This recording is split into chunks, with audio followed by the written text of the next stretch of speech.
And he's the one that signed it into law. Okay, so Dr. Law, you seem to be very optimistic and say good things about I'm an incurable optimist. Okay, so before now, since the elections are over, we can actually have this conversation. But yes. Did you actually believe that he could do this good, or did you actually vote for him during the election? I didn't vote for Tinubu. I couldn't have.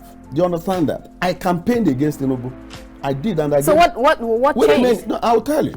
There are 3 things that worried me about him. One, it was his health. Do you understand what I'm saying? But he's turning out to be more or less propaganda, because since he came in for about a month now, we haven't had any anxiety over his health. Because all of that was just make believe. In presidential election, propaganda sometimes is far more important than even dissemination of information that border on facts.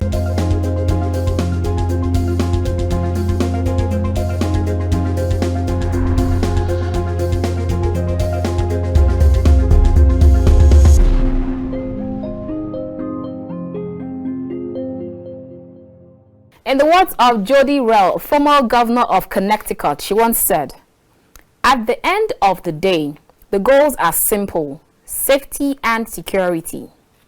All right, our next one is from Nelson Mandela, former president of South Africa. He once said, "Safety and security don't just happen. They are the result of collective consensus and public investment. We owe our children, the most vulnerable citizens in our society, a life free of violence and fear." Okay, absolutely spot on. And our last one is from Tom Vilsack, who is an American politician, who once said, "Now our job, our duty, our responsibility to ensure the safety and security of our citizens cannot be complete unless we guarantee healthcare security for our citizens." Absolutely spot on. Now let's see what this quote relates to and how it will be referred, or where we would find it in our conversation for today. Very warm greetings and welcome to The Conversation. We're reaching you from Kaftan's television studio here in the nation's capital, Abuja. I am Annabel Orji. Now, reactions are still pouring in with regards to President Bola Tinubu's appointments of new service chiefs in the country, and also named former chairman of the Economic and Financial Crimes Commission, EFCC, that's Nuhu Ribadu, who is his new national security advisor.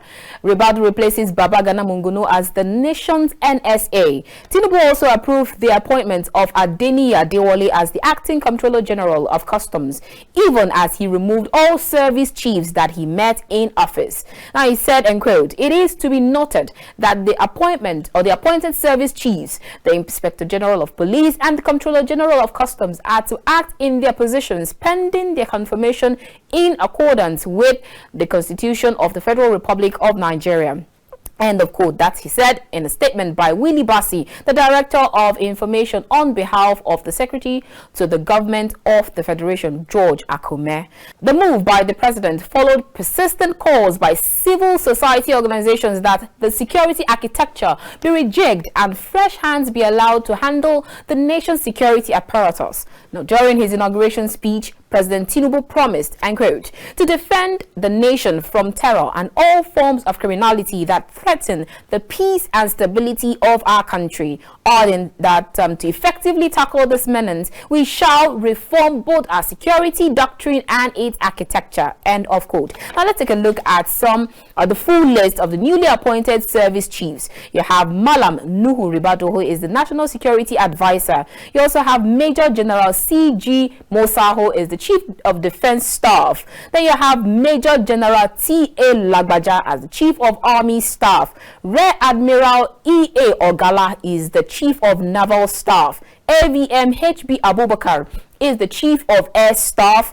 And you also have DIG Kayode Egbetokun, who is the Acting Inspector General of Police. Major General Ekpa is the Chief of Defense Intelligence. Then other appointments that he had was Colonel Adebisi Onosoya, who is the Brigade of Guards Commander, Lieutenant Colonel Moshood Abiodun Yusuf, who is the 7th Guards Battalion Asokoro, Abuja. Lieutenant Colonel Awalu Baba Inuwa, who is 177 Guards Battalion, Kefi, Nasarawa State.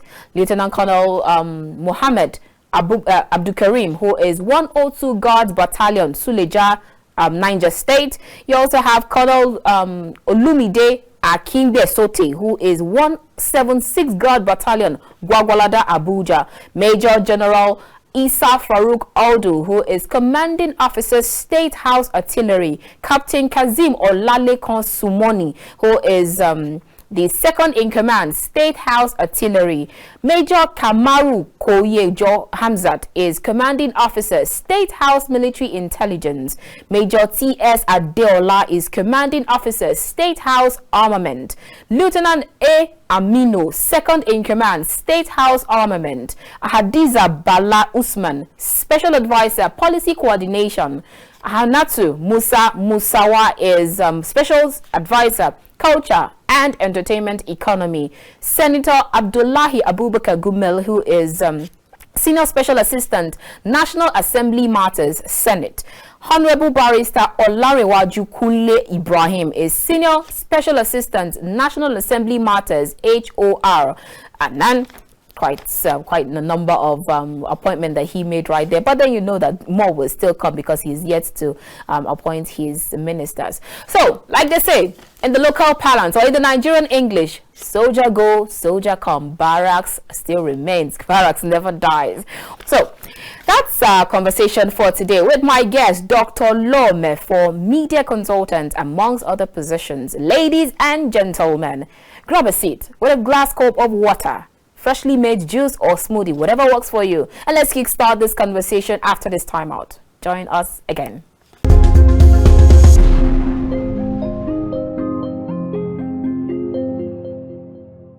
Welcome back. If you just joined us, this is The Conversation. We're reaching you from Kaftan's television studio here in the nation's capital, Abuja.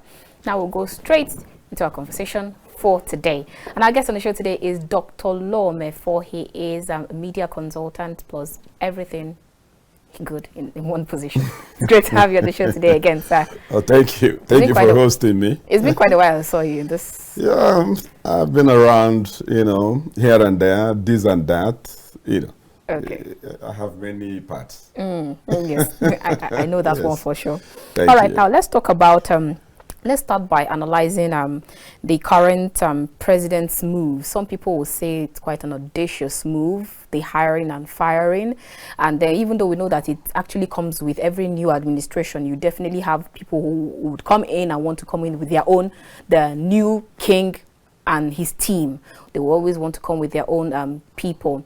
But then some people have had, there are quite different statements and reactions in that regard. Now let's take a particular tweet coming from Senator Shehu Sani. He tweeted, and quote, "Wherever he is, former president, President Muhammadu Buhari, is watching how power can be efficiently used to reawaken and reinforce the spirit of a nation, a contrast to his boring era that was characterized by deficiency of vision, subservience to a parasitic cabal, and notorious for its emptiness. He called all the previous administration or government corrupt, while he cultivated, incubated, and harbored the most licentious and opaque federal cabinet in Nigeria's history."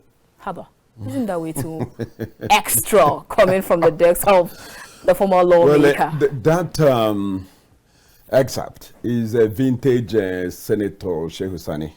I know him personally, and he says it as it is, without minds and words. Is that really what it is? Yes, I believe so. Because I think that President Tinubu started off brilliantly well, if you ask me. The only thing I could quarrel with, on the whole, it's not even, fuel subsidy removal. It's just the method. I believe it was a bit rash, not, quite enough thought went into it in terms of, the timing of the removal to prepare the people psychologically and, of course, put in place what you may call safety nets, welfare packages to enable the Nigerian suffering masses to cushion the effect. But that said, yeah, I am for subsidy removal. So removing it is a plus for me, and having the courage to do so, because since 1999, and even through the military era, no government has had the audacity to remove it. So having the courage to do it, on the first day in office is something that speaks a volume, volumes for the incumbent president. Then other subsequent actions he has taken. One thing comes across that I believe that even skeptics, cynics, and whoever would see and give him credit for is the conscious approach, towards balancing, the federation. Nigeria, since the days of Abacha, I want to say, has been organized, arranged in a kind of what you may call a geopolity. Six geopolitical zones. It may not be in the constitution, but it has come to stay as a kind of convention. So Nigerians want to see these 6 zones fully represented in any federal arrangement for them to believe that all sections of the country are carried along. Okay. And you can see that in the current appointments made by President Tinubu. Let me look at it from the security architecture perspective. The service chiefs, ordinarily he's expected to change the service chiefs, and that he did. But there is a way he has gone about the recomposition that is a sharp contrast compared to what Buhari did. He ensured that the 6 geopolitical zones are represented. Yes, both the army and the police went to the southwest, but of course, these two, what you may call security institutions in the country, very key. So any incumbent president would want to really start with the known to the unknown. Maybe in the future he may want to look at Chief of Army Staff from somewhere else, IG of Police from somewhere else. But for now, the two, General Labaja, is Ogun, and the IG of Police acting is also from Ogun. But that is to that extent. But you will say that the other structures, key structures, the service chiefs, the 2 others went to somewhere else. You will find the southeast geopolitical zone in the equation. This hasn't happened for over a decade, and it is something very fundamental, because the chief of naval staff is AVM Emmanuel Ikechukwu Ogala. He's from Enugu Ezike in Enugu State. And it's something that the Southeast people naturally would appreciate, because they have somebody who is their own, a body, soul, and blood in the security architecture, so that anywhere security is being discussed in Nigeria, however it is being discussed, no matter the outcome, they psychologically would feel that they made input because one of their own is there. Then you go to Northwest. Northwest even have 2, like the Southwest, because the chief of defense staff is Southern Kaduna, and the chief of air staff is Kano, So you can see that is something. Then you will go to the Northeast. The overall overseer of security architecture is now our own Ribadu, the EFCC czar. He is Northeast because he's from Adamawa.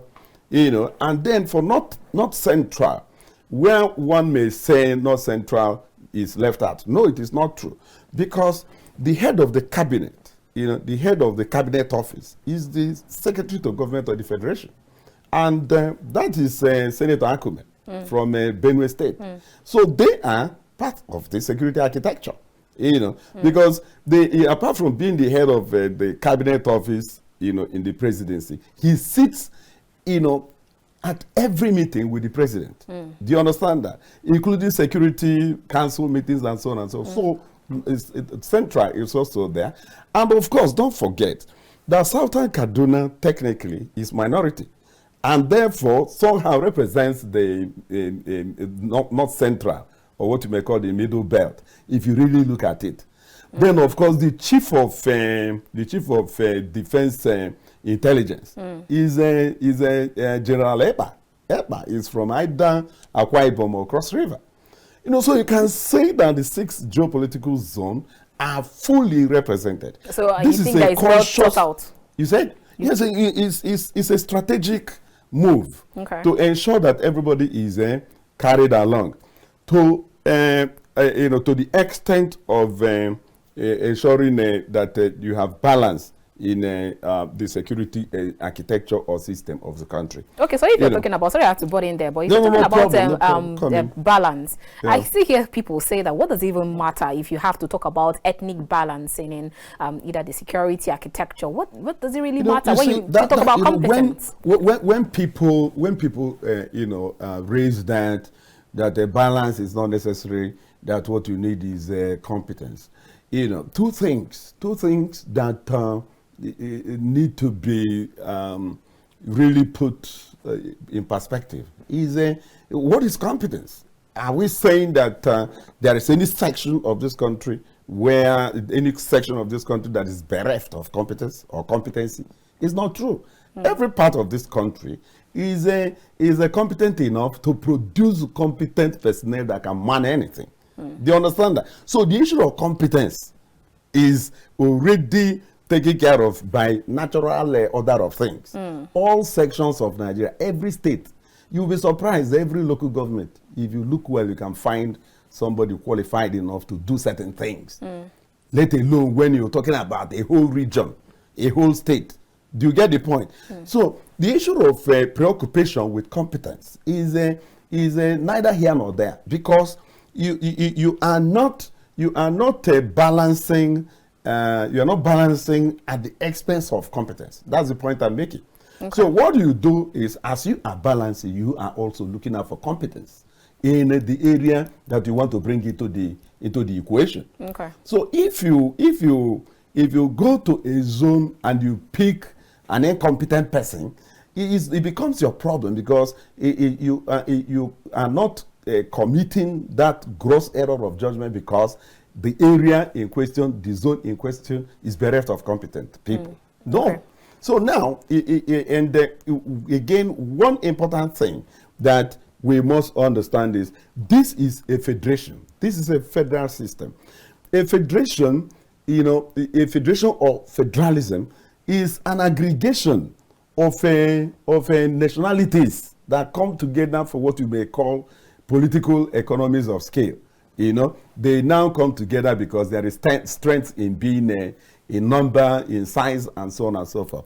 So if you understand that the zones of the country are, in themselves, nationalities that have capacity to exist independently. Do you understand what I'm saying? If you look at it, the 3 major ethnic groups in Nigeria, Igbo, Hausa, and Yoruba, none of them is less than 30 million. Do you understand what I'm saying? Each. So if you are dealing with a population of 30 million people in a federation, you form a government and you exclude 30 million people, and you're talking about competence. So are you saying you can't find competent people in 30 million? Over 30 million. That is impossible. There are countries that are less than 1 million in the world, and they are independent countries. Do you get the point? What is the population of a place like Ghana, Guinea Republic, Gambia, all of them? So you will constitute a nation's, Nigeria's security architecture, and you leave out the Yorubas of more than 30 million, Igbos of more than 30 million, Hausas of more than 30 million. You know, the Fulani is now over 10 million. You can't leave them out of the fray and still claim that you have formed a federal government. It's not possible. You know, that was why Buhari failed, because he felt that, you know, certain sections of the country could be ignored and he still achieve results. So did he? But then he actually said that he can't leave the 95% that gave him vote and just go to meet the 5%. That statement. No, he said that, you know, which of course was the initial red flag that showed that the man didn't understand what democratic leadership and governance, you know, was all about. So he went about it in the way and manner he did. You know, he set out in a way and manner that really predicted that he was not going to succeed. In fact, his failure, his abysmal failure, most phenomenal failure in Nigerian history, didn't come to some of us as a surprise. Because you see, in psychology, we believe that the best way to predict a man's future behavior is from his past. So his past and his present as at that time offered no hope. But people didn't say it. So we prayed. Are you saying that some people like you are already predicting doomsday even from the beginning? Yes, we did.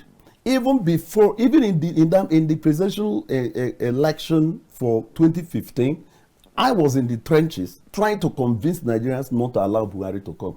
Oh, wow. No, honestly, I was. My writings are all over the place. So what Buhari did eventually didn't surprise me as a social psychologist, because I saw it coming. Do you understand that? He offered no hope. If you look at the lives, the life and times of Buhari, you would see that he never really, you know, he come across as a nationalist. He is not, how do I put it now? He does not engage the future. He's not looking at the country as a broad-based platform. He is always narrow in his thinking. If you recall, he left office as head of state in 1985. Between 1985 and 2015, can you point to even a single paper that Buhari delivered anywhere in the world? Can you point to a single book that you say Buhari wrote? Can you point to a single major platform where Buhari made a policy statement? But we cannot say that he had failed all round. But he did. I mentioned where he succeeded. You know, let's not talk about Buhari as far as I am concerned. I would prefer we focus on a certain agenda for Tinubu, because I believe that with Tinubu, even if it doesn't continue after tribunal and the Supreme Court, you know, the judgment on the 2023 presidential election, because the way things are, it's neither here nor there. He could stay, he could go. But even if he does not, you know, he will be there, you know, up to October, November, and he's already setting records for himself. Do you understand what I'm saying? Taking some irreversible decisions, very audacious decisions. Take, for instance, the courage of signing into law electricity deregulation. You know, when we talk about deregulation, devolution of electricity, nobody understands it. National grid, as it is responsible by more than 50% for why Nigeria is underdeveloped. That's a fact, because everything revolves around electricity in modern life. Until today, Nigeria is not generating and transmitting more than 4,000 to 5,000 megahertz. Under Abacha, Nigeria transmitted more than 5,000 megahertz. That means between Abacha, you know, days of 1992, you know, there around, till today, Nigeria has not been able to add an additional megahertz, because we are transmitting below what below what Abacha generated and transmitted during his era. So you have spent trillions to give Nigeria and Nigerians darkness. That is the implication.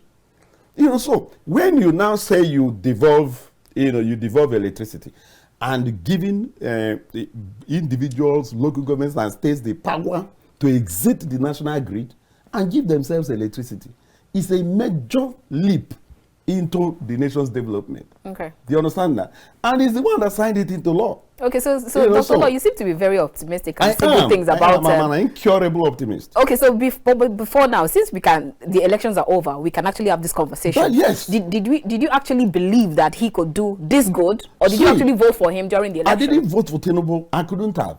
Do you understand that? I campaigned against Tinubu.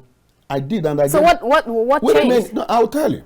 You know, there are three things that worried me about him. One, you know, it was his health. Do you understand what I'm saying? But it's turning out to be more or less propaganda, because since he came in for about a month now, we haven't had any you know, anxiety over his health. Because all of that was just make believe. Yeah, you know, in presidential election, propaganda sometimes is far more important than even dissemination of information that border on facts. Oh. So I believe that for me is something that he has going for him, that there is no health problem. Because as a psychologist, I don't have a problem with your age. Do you understand what I'm saying? You can be as old as Methuselah, as long as your cognitive you know, makeup, your cognitive and psychological makeup are intact. Once you don't suffer any dissonance as far as your thinking process is concerned, I'm okay with it. Do you understand that? Yes, Tinubu is old, you know, but there is not he's not going into boxing competition or Olympics. Do you understand that?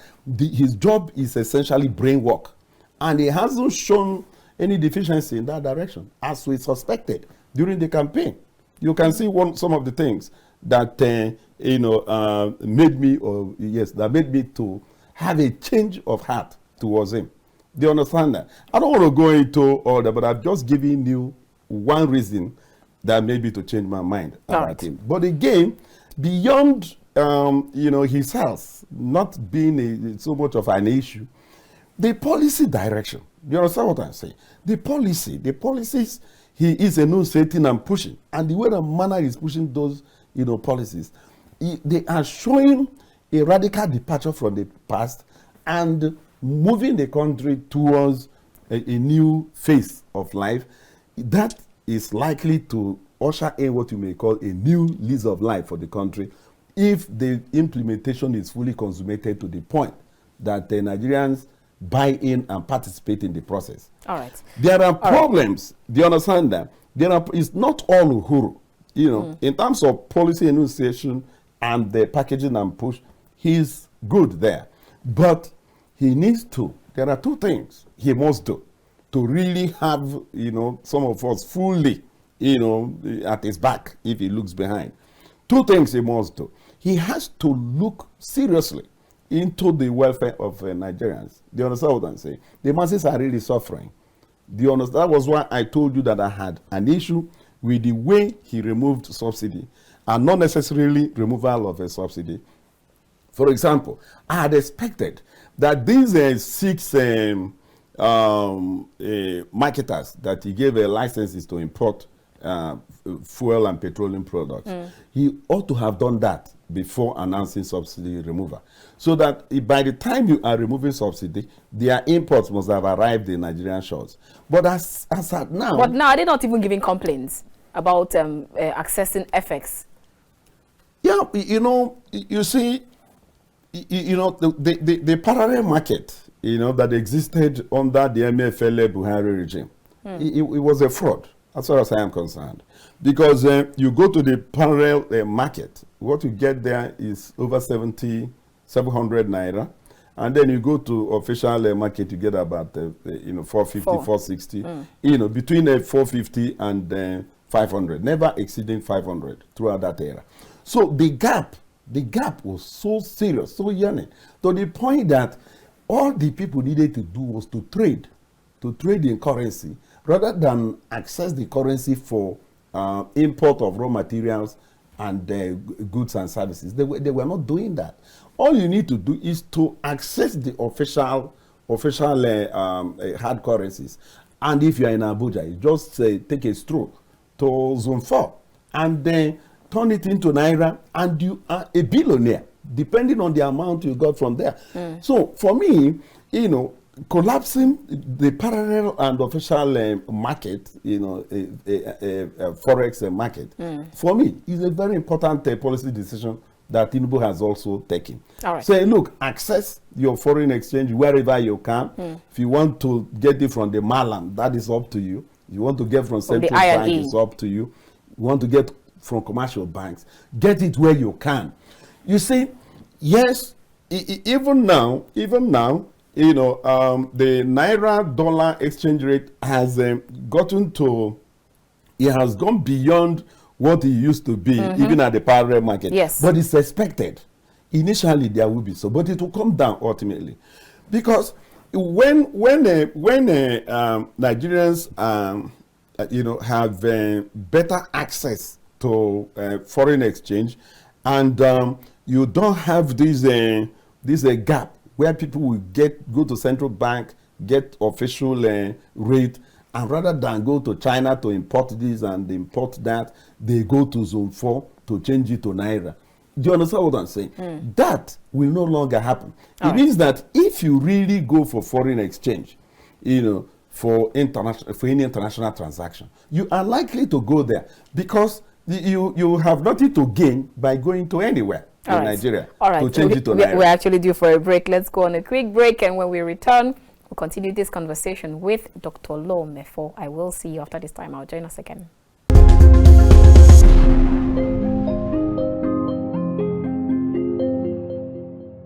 But then he has also said that in terms of police brutality, misuse and abuse of power, that would be a thing of the past because beautiful. That's the kind of emphasis I want.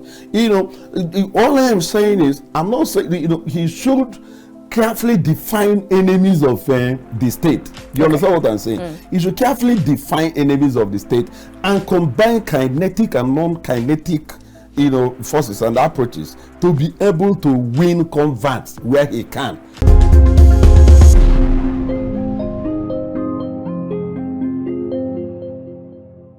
Welcome back. If you just joined us, this is The Conversation. We are reaching you from Kaftan's television studio here in the nation's capital, Abuja. If you just joined us, you've actually missed out on a whole lot, but then you can still join in the conversation. As our guest on the show today is Dr. Lo Mefor. He is a media consultant.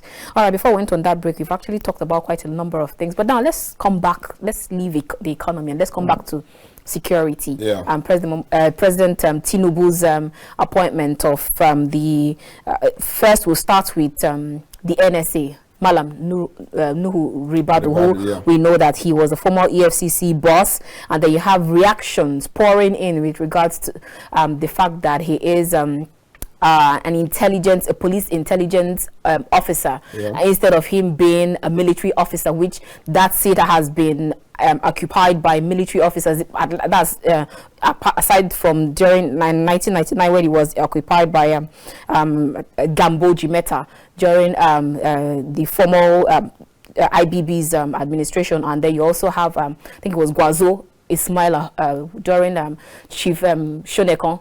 NS Shoneko and General Sonia Basha, God bless their soul. So we've had this argument since then, saying that it is quite political. Some people say that, you recall that in some time ago, he also ran for the seat to become the president of Nigeria. And then at some point again, he also ran to become the governor of Adamawa State. Sometime, I think it was in, also even in 2023. So some people have said that it is quite political. And I heard General Ibrahim Magwe saying that you should not mix political things with the military. So what are your thoughts in that regard? People saying that he is more of a politician or he is a police officer and should not occupy the seat of an NSA. Well, you see, before his appointment was announced, some close friends of mine that have contacts here and there told me that the coming NSA was rebutted. And they sought my thoughts. I told them that if I had my way, I wouldn't have everybody there. And why so? Yes, and not because he's not competent, but because he's already politically tainted. And you have mentioned the gamut of his political participations that may have influenced his professional training. And I believe the Office of the National Security Advisor should be insulated from politics. That's my personal thinking. What that means is that you should be a thorough professional and face the work professionally. And a politician that has contested the election, do you understand that, has a leaning, has a philosophy that may be cloud. That is a professional calling. And I do pray that the case of Rebadu doesn't turn out to be like that. He really has a lot of image and credibility issues to deal with, in terms of assuring Nigerians that, look, let's leave politics aside and face national security. One of the major problems besetting Nigeria via insecurity is mixing up national security with politics. That's where the issue is. And that is the problem with the coming of Rebadu. So he really has to extricate himself. Do you understand what I'm saying? From the political mix, so that he will be able to really face the nation and her security without thinking about his political allies. Yes, he's been a political ally of the president, and that, of course, played a role in his appointment. But I just do believe, or would want to wish, that his appointment was not purely political or based on political patronage, because his political allies, his political allies, political party members and all that, if they constitute a clog on the way of progress in dealing with insecurity in the country, what would be his attitude towards them? You see where the issues are now. If that becomes the case and he is not able to shed that political angle to his life to be able to deal with insecurity in the country, then such affiliations will constitute further insecurity. You see, if you look at banditry, and terrorism, and militancy in the country, they have political dimensions. Do you understand that? In fact, if you check, these political dimensions, you see politicians. In terrorism financing. Let me give you a simple example. When we say terrorism financing, right, it comes in various forms and shapes, right? Now, ask yourself, there are people who, there are politicians here in Abuja that come from terrorism, banditry and militancy endemic states.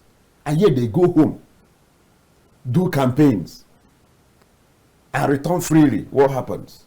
They buy their freedom. That's the truth. I know so. They buy their freedom. Do you understand that? So they may not necessarily be out to finance these activities, but they need to be alive, right? And they need to also, touch base, be in touch with their constituencies. How will they do that? Take, for instance, senators in states like, Borno, Adamawa, and so on and so on. What do you expect them to do? Will they not try to find a corridor to enable them go home and back? Do you understand that? So, you want to be in the good books of these people. Do you understand that? You want to be in the good books of these people. This scenario I'm painting is very serious. If politicians do this, and you have a national security advisor, and they intercept such information, and such people, some of them happen to be, close political associates, will you really be able to deal with them? Now if you're asking of, Rebadu can answer this question. I agree with that one. Only him that can answer that question. But if you're still talking about the politicians, yes, we know that his shoes is really full with what he has to do with regards to fighting insecurity, banditry, crude oil theft, militancy, Niger Delta militancy. You talk about farmer header clashes, quite a number of them. But then, if you have talked about the political side, the political allies that he has to deal deal with. Yeah. But now let's come back to the service chiefs now, that he's now, according to Section 4 of the National Security Agency Act 1986, which is disbanded the Eastern Nigerian Security Organization and created these three intelligence agencies, specifically empowered the president as the commander-in-chief of the armed forces to appoint a coordinator on national security. Now, Section 4.2 of the State Act says that the coordinator on national security shall be a principal staff officer in the office of the president, commander-in-chief of the armed forces. Section 1 of the National Security Agency's Decree 1986 specifically transfers the functions of the coordinator on national security to the National Security Advisor. And I'm trying to go straight to, okay, now it says in response to Boko Haram challenge, the Terrorism Prevention Act 2011, as amended in 2013, was signed into law by President Goodluck Jonathan. And it says that the Office of the National Security Advisor shall be the coordinating body of all security and law enforcement agencies, and under this act shall provide support to all relevant security, intelligence, law enforcement agencies, military services to prevent and combat acts of terrorism in Nigeria.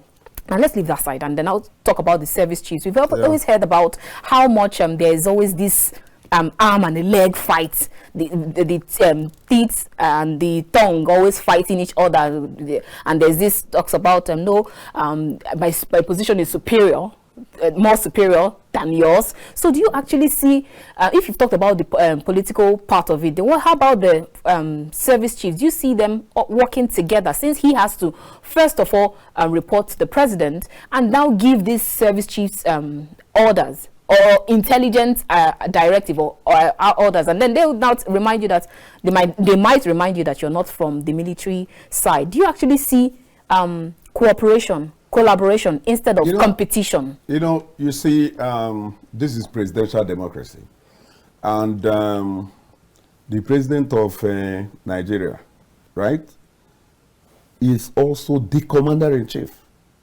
of the armed forces. Do you understand that? And he's a bloody civilian, right? So if they must respect President Tinubu because he is empowered by the Constitution as the commander-in-chief of the armed forces, they have to respect the occupier of the office of the National Security Advisor. Okay. Even if he's a full-blown civilian.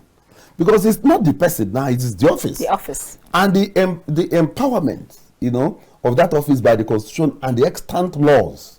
That is what is important here. If a rebado, in occupying that office, begins to feel inferior, that he is coming from a less fancied component of the armed forces, the police, that is up to him. But it might not be him, because you remember that the former NSA had this complaint of saying that when his orders were not taken by some of the service chiefs. Because the commander-in-chief allowed it. Do you understand that? The commander-in-chief of the armed forces of Nigeria, Muhammad Buhari, allowed it. You dare not. If you placed under a person by law, you differ to the person as far as your relationship is guided by that extant provision. The organogram is clear on who is on top and who is below. So if you receive an official order and they signed by the occupier of that office and you disobey it, you have a common superior who must intervene. If he does not intervene, it's no longer your problem. It becomes the problem of the president. So I blame Buhari here. Do you understand that? And we expect that Tinubu should not repeat the same thing. There is what you call prima donna syndrome in organizations. Even in a basic organization, some departments feel more important. You see the director of finance, carry his shoulder high, that your voucher is on my table. Do you understand that kind of thing? It's there, it's everywhere. Do you understand that? But of course, in national security, there is what the way to it, to really deal with it, is through what we call superordinate goal in psychology. Superordinate goal is a goal, an assignment, a goal that cannot be accomplished by one individual or a group if the entire system cannot come together. That is the way national security is. So you now discover that the success of each arm of the military, the nation's armed forces, each arm, each component, its success is dependent on the success of the other one. So it becomes the duty of the national advisor to push this narrative through, so that all the service chiefs will come to terms and come to the table with that openness, knowing that their own success will depend essentially on the success of the other department. For example, you are dealing with Boko Haram in Zambeza forest, an expanse of land that covers about 3 countries. Do you understand what I'm saying? And the army is saying that they can go it alone. You can't go it alone. The Air Force may have to clear the path. Do you understand what I'm saying? If you go it alone, you may end up being wiped out. The Air Force may have to, lead the battle to clear the path to enable the infantry to move in. So regardless, there must be a handshake of all of them. They must work together. That, it's a teamwork. That is why I used the narration or the illustration of superordinate goal to explain what I mean. The superordinate goal, a goal that can be accomplished by one person or one section or one. Building a nation, all components must come together. And security is the fulcrum upon which development, peace, and growth of a country pivots. So if you don't allow that pivot, to really stand firm, then you are not serious about growing the country. And you can't grow the country unless you have peace. And you can't have peace unless there is security. You see, they are all interwoven. When you talk about national security, it's not just about the military health of the country. No, it goes beyond it. You're talking about peace and tranquility in the country. You see, peace may not necessarily mean absence of war, but the aim is to, silence, to make war unnecessary. Do you understand what I'm saying? But in making war unnecessary, you should also show that readiness, that preparedness, that you are capable of war if it becomes inevitable. Okay. Do you see how these things are arranged? Okay. So, it's a new lease of life. And of course, the theater commanders of the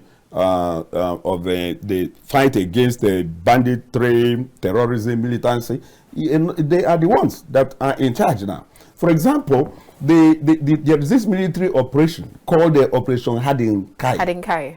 It was a General Lagbaja that coordinated it in the Northeast. Do you understand? And he's now chief of he's now chief of army staff. He should know where he stopped. All right. And continue from there. So we expect, I really, because I see competence. Do you understand that? I see competence, I see experience, I see balance, I see a new lease of life. Like I told you, I am an incurable optimist. I only have a word, just one word, for the acting Inspector General of Police. He made one statement that, he's like a lion. Yes, that he feels like a lion ready to devour the nation's enemies. I hope he knows that many of these people he considers the nation's enemies are also fellow citizens. That he needs to go beyond the kinetic engagement and really begin to understand the latent, force, the latent reasons why you have this unrest everywhere. Even when it comes to something like terrorism, you need to go beyond the surface. That is why, the real national security has 2 components, kinetic and non-kinetic.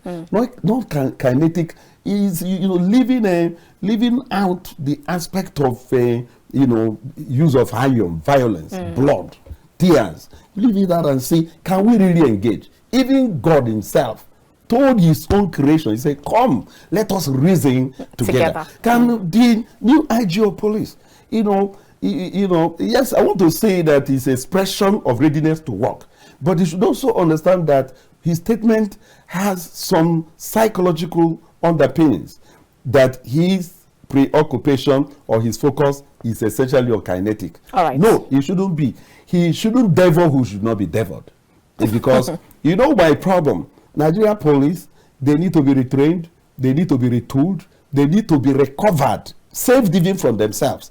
And that is the main job that the acting IG of police has. He has to really recover the police from the precipice.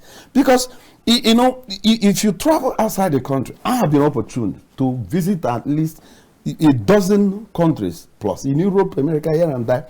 And I noticed one thing. One major social asset of citizens is what we call the police. If you do anything, you know, it may hash word with a citizen of an organized country where you have organized police force, you just one word. But he has also stated I'll call the police. And if they call the police, give it 5 minutes, you will see action. Can he do something about the Nigerian police? But then he has also said that in terms of police brutality, misuse and abuse of power, that would be a thing of the past because beautiful. That's the kind of emphasis I want. You know, all I am saying is, I'm not saying, you know, he should carefully define enemies of the state. You understand what I'm saying? He should carefully define enemies of the state and combine kinetic and non-kinetic, you know, forces and approaches to be able to win converts where he can. All right. Do you understand what I'm saying? All right. Look, do you know, just 1 minute, do you know that even in a Boko Haram enclaves, there are victims that are conscripted into what is going on. It was never their choice to be terrorists. There are people like that. And it's the same thing you find in banditry, in militancy all across the country. So we need to really, you know, correct, you know, engage, you know, with love, in love, because we are dealing with fellow citizens who may have only been misguided and still recoverable if we put in enough effort. All right, because our time is fast spent, but I'd like to ask you 2 questions and I'd like you to take them in one breath if you can. And I will remind you the other one because we have to take this social media question. But then the first question I want to ask is with regards to this inter-service rivalry that we always find, aside from the ones we just talked about from the service chiefs. You also have this I am more superior coming from either offices like the police, the DSS, the EFCC. We even saw the drama that happened in Lagos a few days ago, the show of shame and all that. So you have, and even from the military, you have also this inter-service rivalry, the military, the paramilitary, the police, and these frictions that you always have. So how optimistic are you that the new NSA can actually find a level playing field for these people? Because at the end of the day, Nigerians are the most important. That's one on the side. And then the second one is coming from someone sent a message, a message from social media, says just few days after they visited him, that's the service chiefs at the presidential villa, Tinubu gave the former service chief marching orders, and ex-militants visited the presidential villa and even spoke. Also, I'm trying to understand. Okay, that's the ex-militant, that's Asari Dokubo, visited him and made some indicting statement on the Nigerian military. And immediately, you have new service chiefs, they were bettered. What exactly do you mean? Do you say to this? Well, so just push them together. That conjecture may not be, because we said earlier that a new president, particularly in Nigeria, is expected to rejig the security architecture. Naturally, they will change the service chiefs. So one has nothing to do with the other. He has already, because the visit of Asari, you know, I see it in a different context. Asari is trying to make himself available, trying to make himself relevant, where he has to do with Niger Delta security. That has nothing to do with the general insecurity in the country, to even affect appointment of the service chiefs and so on and so forth. You know, what Asari also said about, the insecurity in the Niger Delta being fueled by the military, you know, I don't think he was completely wrong. You know why I say so? If you check what happens in Nigerian continental shelf, you know, no vessel enters into Nigeria without access being given, and then we have evidence that they come in to load crude and leave. Some of these crude tankers are so huge that it may take as long as a week to two to fill them up. Where is the Nigerian Navy? So let's leave that. They know the truth. The president should know that he has to really, shine his eyes and then block all these loopholes. And that is one of the things I said the president must do before I will even take him seriously. The president must recover the stolen trillions. There is a piece written by Femi Falana's son containing about 23 areas and areas where trillions were stolen from. The president needs to investigate that paper. Do you understand what I'm saying? I don't want to say probe. Investigate, recover the recoverables. Then when it comes to prima donna syndrome, that I am superior, yes, it has always been the trend. Maybe it's not even a Nigerian thing. You see the army looks down on Air Force and Navy because army sees itself as number one and therefore superior. But I also gave you an example of the Zambiza attack where you need the Air Force to even lead you into the place. Do you understand what I'm saying? By clearing the ground and then giving you access into the place. So it's always there. Now, even the police is looking down on civil defense and all that. Do you understand? So if you see them in conflict, you will see that, the soldier doesn't want to take rubbish from, say, a policeman even, let alone where it comes to customs, immigration, and prisons. He will not stand that. But again, it has to do with training and orientation. Okay. Even if you get to understand that you are all part of that security architecture and you need each other, your orientation and thinking will change. Do you understand what I'm saying? Now, that is one advantage of appointing somebody like Ribadu. Because Ribadu is of the police extraction, a retired AIG. And of course, apart from being a retired AIG, he has also headed EFCC and therefore has operated at the civil plane. He understands the forces and the civil setting and should be able to serve now as a middle ground between the military, the armed forces, and of course other agencies of the security, the paramilitary will call them.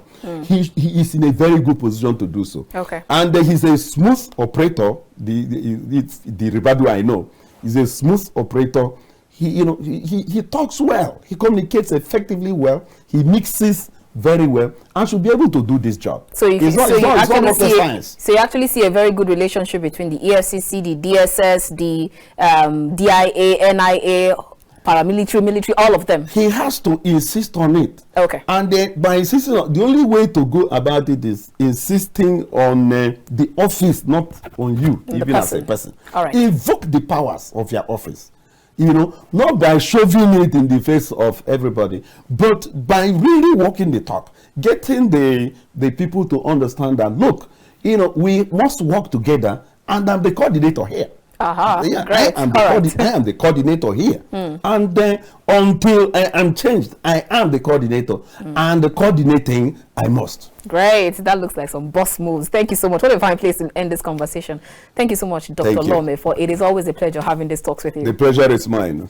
All right, viewers, that's where we end this conversation. Time is never a friend, especially when we are discussing serious matters that concerns our very own country, Nigeria. That's all we can take for today. Till I come your way again from the nation's capital, Abuja, I am Annabel Orji. God bless you and yours, and God bless Nigeria.